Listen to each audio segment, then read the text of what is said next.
ഒന്ന് രാജാക്കന്മാർ അദ്ധ്യായം 6.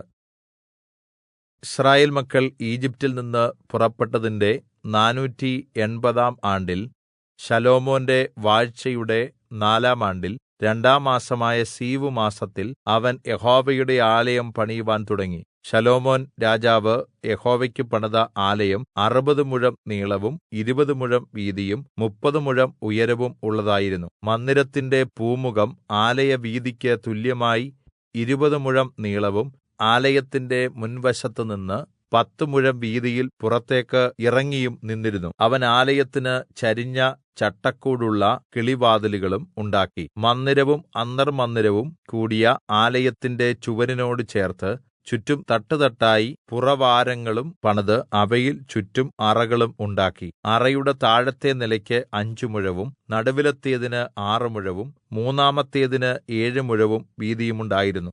തുലാങ്ങൾ ആലയഭിത്തികളിൽ അകത്ത് തുളച്ച് ചെല്ലാതിരിപ്പാൻ അവൻ ആലയത്തിന്റെ ചുറ്റും പുറമെ വീതി കുറഞ്ഞ തട്ടുകൾ പണിതു. വെട്ടുകുഴിയിൽ വെച്ച് തന്നെ കുറവ് തീർത്ത കല്ലുകൊണ്ട് ആലയം പണിതതിനാൽ അത് പണിയുന്ന സമയത്ത് ചുറ്റിക, മഴു മുതലായ യാതൊരു ഇരുമ്പായുധങ്ങളുടെയും ശബ്ദം ആലയത്തിൽ കേൾപ്പാനില്ലായിരുന്നു. താഴത്തെ നിലയിലെ പുറവാരത്തിന്റെ വാതിൽ ആലയത്തിന്റെ വലതുവശത്ത് ആയിരുന്നു. ഗോവണിയിൽ കൂടെ നടുവിലത്തെ പുറവാരത്തിലേക്കും നടുവിലത്തേതിൽ നിന്ന് മൂന്നാമത്തെ പുറവാരത്തിലേക്കും പ്രവേശിക്കാമായിരുന്നു. അങ്ങനെ അവൻ ആലയം പണിതു തീർത്തു. ദേവദാരുകൊണ്ട് തുലാങ്ങളും പലകകളും തീർത്ത് ആലയത്തിന് മച്ചിട്ടു. ആലയത്തിന്റെ ചുറ്റും 5 മുഴം ഉയരത്തിൽ അവൻ അറകൾ പണിത് ദേവദാരു തുലാങ്ങൾ കൊണ്ട് ആലയത്തോട് ബന്ധിച്ചു.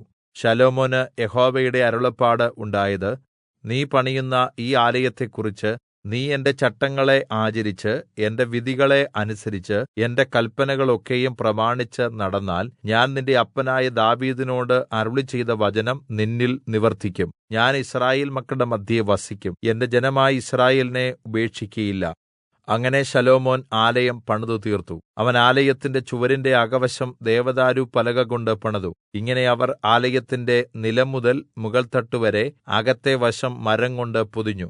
ആലയത്തിന്റെ നിലം സരളപ്പലക കൊണ്ട് പാകി ഉറപ്പിച്ചു.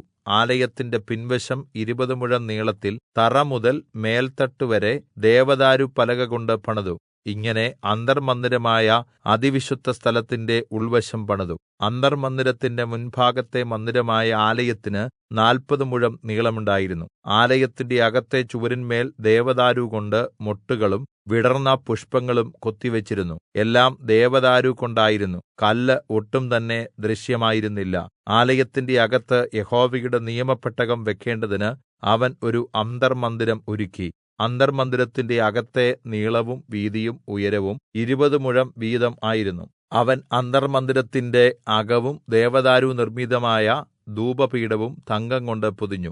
ആലയത്തിന്റെ അകം ശലോമോൻ തങ്കംകൊണ്ട് പൊതിഞ്ഞു. അന്തർമ്മന്ദിരത്തിന്റെ മുൻവശത്ത് വിലങ്ങനെ പൊൻചങ്ങല കൊളുത്തി. അന്തർമ്മന്ദിരം പൊന്നുകൊണ്ട് പൊതിഞ്ഞു.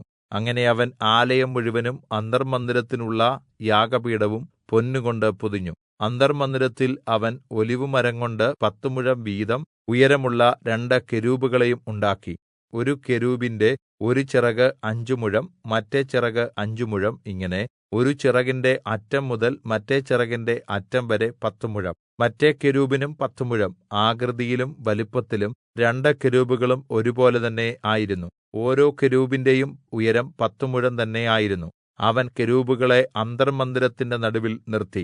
കെരൂബുകളുടെ ചിറക് വിടർന്നിരുന്നു. ഒന്നിന്റെ ചിറക് ഒരു ഭിത്തിയോടും മറ്റേതിന്റെ ചിറക് മറ്റേ ഭിത്തിയോടും തൊട്ടിരുന്നു. ആലയത്തിന്റെ മദ്ധ്യത്തിൽ ഇരു കെരൂബുകളുടെയും ചിറകുകൾ തമ്മിൽ തൊട്ടിരുന്നു. കെരൂബുകളെയും അവൻ പൊന്നുകൊണ്ട് പൊതിഞ്ഞു. ആലയത്തിന്റെ അകത്ത് പുറത്തുമുള്ള മന്ദിരങ്ങളുടെ ഭിത്തികൾക്കും ചുറ്റും കെരൂബ്, ഈന്തപ്പന, വിടർന്ന പുഷ്പം എന്നിവയുടെ രൂപം കൊത്തി ഉണ്ടാക്കി. അന്തർമ്മന്ദിരത്തിന്റെയും ബഹിർമ്മന്ദിരത്തിന്റെയും തറ അവൻ പൊന്നുകൊണ്ട് പൊതിഞ്ഞു. അവൻ അന്തർമ്മന്ദിരത്തിന്റെ വാതിലിന് ഒലിവുമരംകൊണ്ട് കതക് ഉണ്ടാക്കി. മേൽവാതിൽപ്പടിയും കട്ടളക്കാലും ഭിത്തിയുടെ 5ൽ 1 അംശമായിരുന്നു. ഒലിവുമരം കൊണ്ടുള്ള ഇരു കതകുകളിലും കെരൂബ്, ഈന്തപ്പന, വിടർന്ന പുഷ്പം എന്നിവയുടെ രൂപങ്ങൾ കൊത്തി പൊന്ന് പൊതിഞ്ഞു. കെരൂബുകളിലും ഈന്തപ്പനകളിലും പൊന്ന് വിരിച്ചു. അങ്ങനെ തന്നെ അവൻ മന്ദിരത്തിന്റെ വാതിലിനും ഒലിവുമരംകൊണ്ട് കട്ടള ഉണ്ടാക്കി. അത് ഭിത്തിയുടെ നാലിൽ ഒരംശമായിരുന്നു. അതിന്റെ രണ്ട് കതകുകളും സരളമരംകൊണ്ട് ഉണ്ടാക്കി.